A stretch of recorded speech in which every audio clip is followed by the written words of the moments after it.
So I appreciate for giving me opportunity to speak. Today I will talk about well-posedness and ill-posedness of fractional Schrödinger equation in dimension 1. This is a joint work with Yonggun-jo and Sun-Sik-kwon and Sang-hyuk Lee. Here is a list of contents. First I will introduce fractional Schrödinger equation, and then I will talk about well-posedness of fractional Schrödinger equation. First I will show you well-posedness of high regularity, and then I will talk about well-posedness of low regularity. And thirdly, I will talk about ill-posedness of fractional Schrödinger equation, and lastly, I will mention some further remarks. So I will introduce the fractional Schrödinger equation. We consider the following cubic Schrödinger equation, and we assume the initial data phi belongs to inhomogeneous overlap space of order S. Here, Levy index alpha is between 1 and 2. When alpha is equal to 2, then this equation is the same to original Schrödinger equation. And the operator minus Laplacian to the alpha over 2 is a pseudo-differential operator, which is a Fourier multiplier operator. Here, capital F denotes the Fourier transform on the space. Hence, minus Laplacian to the alpha over 2 is defined by Fourier inverse modulus Cauchy to the alpha Fourier transform. When lambda is positive, it is called the Foucaultian case. When lambda is negative, we call it the Foucaultian case. Fractional Schrödinger equation has a two conservation rule. The first one is mass conservation, which says L2 of solution is conserved. The second one is the energy conservation rule, says energy functional defined by sum of kinetic energy and potential energy is conserved. One may think the more general fractional Schrödinger equation with nonlinearity modulus u to the pu, and in general dimension d. Then this fractional equation has a scaling symmetry. When u is solution to fractional Schrödinger equation, then u rho defined by this is also solution to fractional Schrödinger equation. And critical index of fractional Schrödinger equation is d over 2 minus alpha over p. On the critical index, homogeneous overlap norm of u is invariant under scaling symmetry. So for fixed p, we can classify equations according to range of S. When S is greater than critical index, we said the problem is subcritical, and when S is equal to critical index, we call it critical problem, and when S is less than critical index, we call it supercritical problem. Equivalently, for fixed x, one can classify this equation according to range of p. In our case, dimension is 1 and p is 2, hence the critical index is given by 1 minus alpha over 2, which is strictly negative. Now we back to our equation. We consider cubic nonlinearity and dimension 1. Then this equation has some symmetry. The first one is space translation. When u is solution to fractional Schrödinger equation, then the function defined by ut x plus x0 is also solution to fractional Schrödinger equation. And then this equation has a time translation symmetry. When u is solution to this equation, then the function ut plus t0 my x is also solution to the fractional Schrödinger equation. And this equation has a dilation symmetry. When u is solution to this equation, then u rho defined like this is also solution to fractional Schrödinger equation. But differently from Schrödinger equation, fractional Schrödinger equation does not have Galilean invariance, which is given by the translation on the Fourier side. And differently from Schrödinger equation, there is no pseudo-component transform. So now I will talk about well-posedness of fractional Schrödinger equation. So, by using geometric principle, one can write down differential equation as integral equation. Here, the operator ut pi is a linear propagator which is a solution operator to linear fractional Schrödinger equation. We can explicitly write down the operator ut pi as Fourier inverse e to the minus it cosine to the alpha Fourier transform of phi. Then strong solution of fractional Schrödinger equation is defined by the function u in CTHS, which satisfies this integral formula. Then we said that this initial value problem is well-posed if the strong solution exists and it is unique and it depends on the initial data continuously.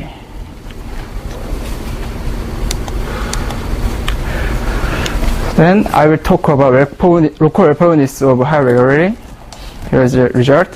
When S is greater than half, then this initial value problem is locally well-posed. Here is sketch of proof. The proof is based on the fixed point theorem, and we consider the complementary space defined by using LT infinite HS norm. And we consider the operator given by Duhamel formula. Then first we show the self-mapping. By taking LT infinite HS norm, we have that from the mass conservation, LT infinite HS norm of ut pi is equal to HS norm of initial data. And by using Minkowski inequality and mass conservation, we have that LT infinity HS norm of this term is bounded by capital T LT infinite HS norm of capital U. Then we use fractional Leibniz rule to have that LT infinite HS norm of FU is bounded by LT infinite LX norm of U square and LT infinite HS norm of U. Then we use Sobolev embedding to get that L infinite LX norm of U is bounded by LT infinite HS norm of U. We need the condition S is greater than half at this point. Then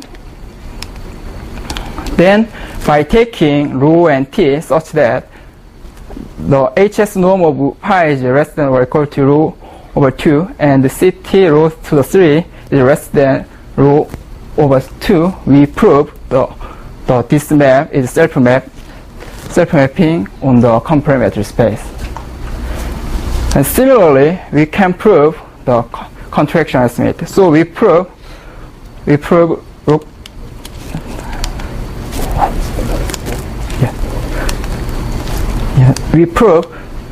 when S is greater than half, this initial value problem is locally well-posed. And note that in the proof, we have that the existence time t is dependent on H norm of initial data. Hence, we can talk about some global well-posedness result. When initial value problem is defocusing and S is greater than alpha over 2, then energy conservation law gives initial value problem is globally well-posed. Because in defocusing case, lambda is negative, hence this term is positive. So we have that this term is bounded by energy function of initial data, hence this term is uniformly bounded. So we have the initial value problem is globally well-posed. Then I will talk about local well-posedness of local regularity. In the Schrödinger case, main tool used in improving well-posedness of local regularity is Strickatz estimate. Similarly, fractional Schrödinger equation has Strickatz estimate. Strickatz estimate is an estimate that is related to linear fractional Schrödinger equation. QR pair, which satisfies 2 over Q is equal to D over 2 minus D over R is called Strickatz ordinance or pair. And Strickatz estimate said that LTQ LXR norm of modulus nabla to the alpha minus 2 D over 2 1 over 2 minus 1 over R of linear propagator is bounded by L2 norm of initial data. In the Schrödinger case, alpha is equal to 2, hence this regularity term is 0. But in the fractional Schrödinger equation, alpha is less than 2, hence this term is negative. which means there is some kinds of regularity loss. Because of this regularity loss, one has some difficulty in making use of this Strict estimate, improving well-posedness of low regularity. And by using Christ-Kissel lemma, one can also prove this inhomogeneous Strict estimate. Another tool used in improving well-posedness of low regularity is Boolean space. Boolean space is defined by this. Here, phi hat denotes space and time Fourier transform. Your Japanese bracket denotes 1 plus modulus.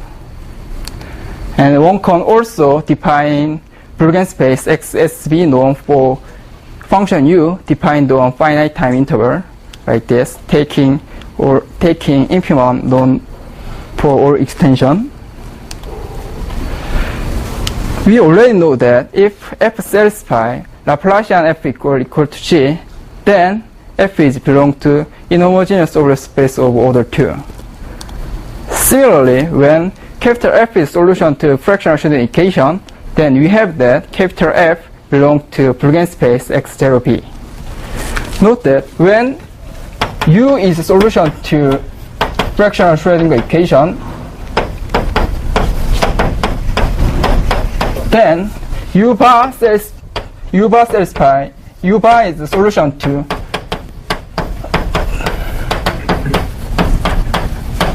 different equation. Hence, XSB norm of u bar is not equal to XSB norm of u.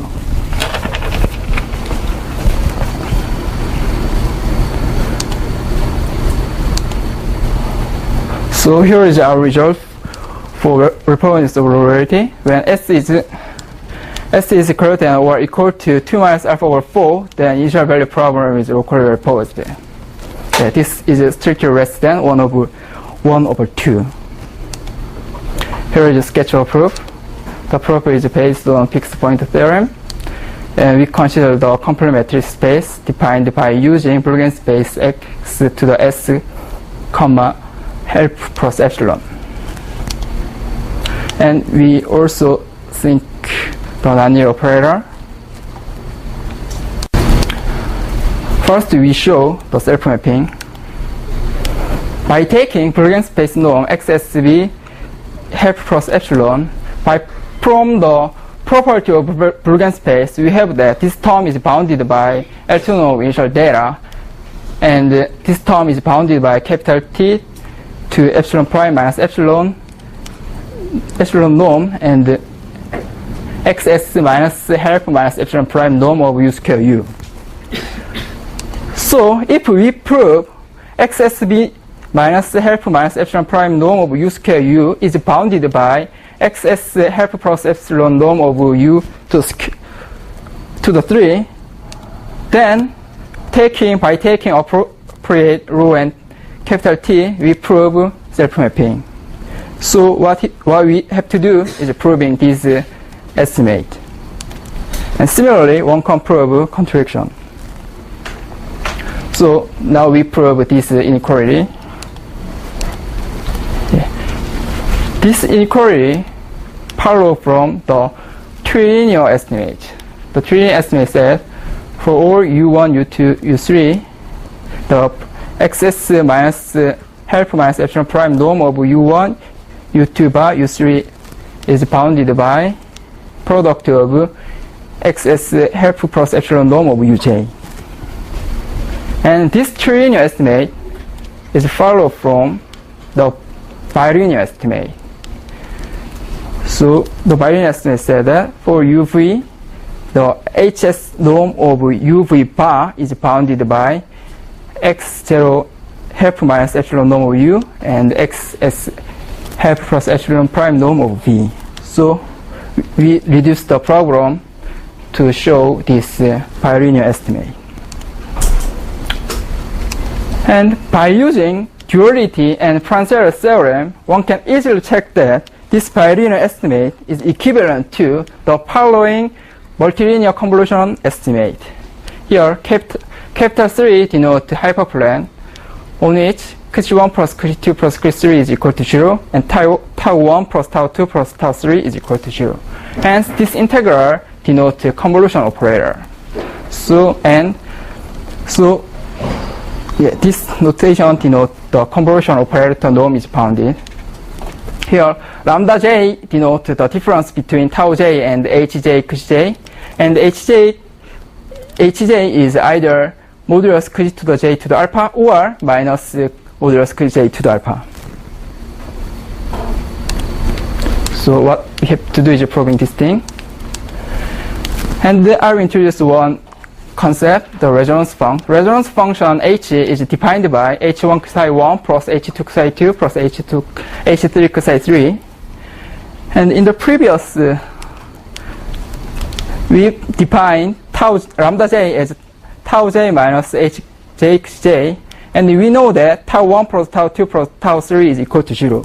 Hence, we have that this term is equal to minus lambda 1 minus lambda 2 minus lambda 3. And then we make dyadic decomposition. At capital X denotes the characteristic function on which cushy j is supported on nj, and lambda j is supported on lj, and h psi is supported on capital H. So this is the dyadic decomposition. So we reduce the problem to estimate this operator. This operator is already studied. Here is a result. Since h satisfies h plus lambda 1 plus lambda 2 plus lambda 3 is equal to 0, there are two cases. The first one is high modular location, in which L max is similar to L median and h is much smaller than previous two. And the second case is low modulation, in which h is similar to L max. So in this paper, he proved that this operator is bounded by this, and in low modular location, this operator is bounded by this. In the high modular location, there is nothing to do. There is nothing to do because this size of this set is exactly m minimum to the half. So there is nothing to do. But in low modular location, what you have to do is measuring this set. Since we are working on the one-dimensional case, it is enough to measure the length of some interval. But in higher dimension, one has to measure the volume of this set, which is much more complicated. I think some kind of geometric observation is needed. So recall our goal. We are on proving these inequalities. So here is the result. So what we have to do is proving this bilinear estimate. Here h1 cushy 1 is modulus cushy 1 to the alpha, and h2 cushy 2 is minus modulus cushy 2 to the alpha, and h3 cushy 3 is modulus cushy to the alpha. And what you have to do is estimate this operator norm. Here is the result. In the high modular location, it's trivial, and what you have to do is dealing with the low modular location. To dealing with low modular location, we have to measure the length of this set. So for that we make use of the derivative of this term is equal to this. So then I will talk about ill-posedness of fractional Schrödinger equation.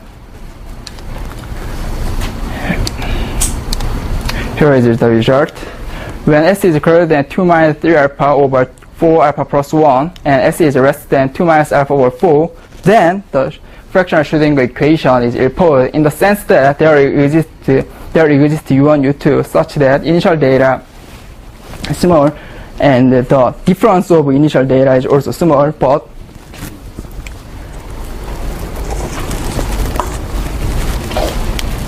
difference of solution is not small, is bounded by epsilon.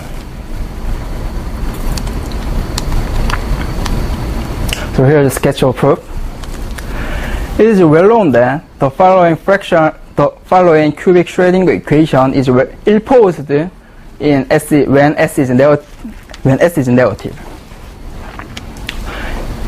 they prove that there exists two solutions V1, V2 such that initial data is small and the difference of initial data is also small, but the difference of the solution is big. And they also prove that there is a solution such that H5 norm of V1 and H5 norm of V2 is also very small. Yeah. So the proof is based on perturbation argument. So here V is a solution to cubic Schrödinger equation, and we define capital V by using frequency modulation and dilation and space translation. Then V is a solution to fractional Schrödinger equation with additional potential E. E is a kind of error term.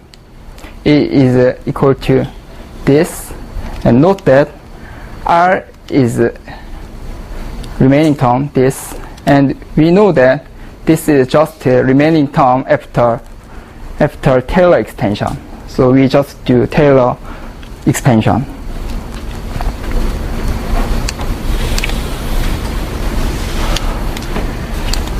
So let U be the global smooth solution to fractional nonlinear Schrödinger equation. Then we satisfy this equation, and if we define small e to be solution to fractional Schrödinger equation with potential capital E and with initial data 0, then we have that x to the 2 minus alpha over 4 b norm of E is bounded by epsilon n to the minus alpha over 2.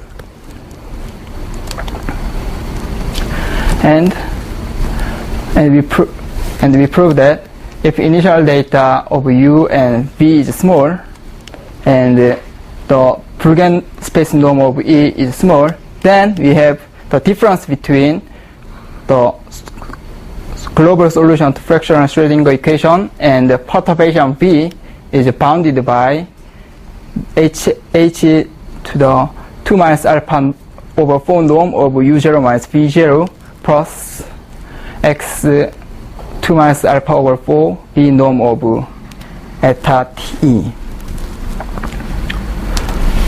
So we take V1, V2 from the ill-posedness of cubic Schrödinger equation, and we define V as a perturbation to this V1, V2. And we define U1, U2 to be solution to fractional equation. Then, since capital V is a perturbation to small v, so these two are closed. And in the previously, we proved that U and capital V is also closed. So by taking appropriate lambda, we prove that U1 and U2 also satisfy this relation, which means fractional Schrödinger equation is ill-posed. So lastly, I will mention the further remark. Yeah. The previous argument works. The well-posedness of result works same for periodic equation, but we have some difficulty in proving ill-posedness for periodic equation because we cannot use space translation and dilation. So yeah, we have to prove ill-posedness for periodic equation. And then we have to also prove global ill-posedness. In the Schrödinger equation, main tool used in proving global ill-posedness is Moravec inequality. But we don't know Moravec inequality holds for fractional equation or not. Yeah, there is a big difficulty. And lastly, recently it is proved that in the Schrödinger case, if we impose some measure on the banana space, then the initial value problem is almost everywhere well-posed. So I wonder that that is also work on fractional Schrödinger equation or not. Yeah. This is the end of my talk.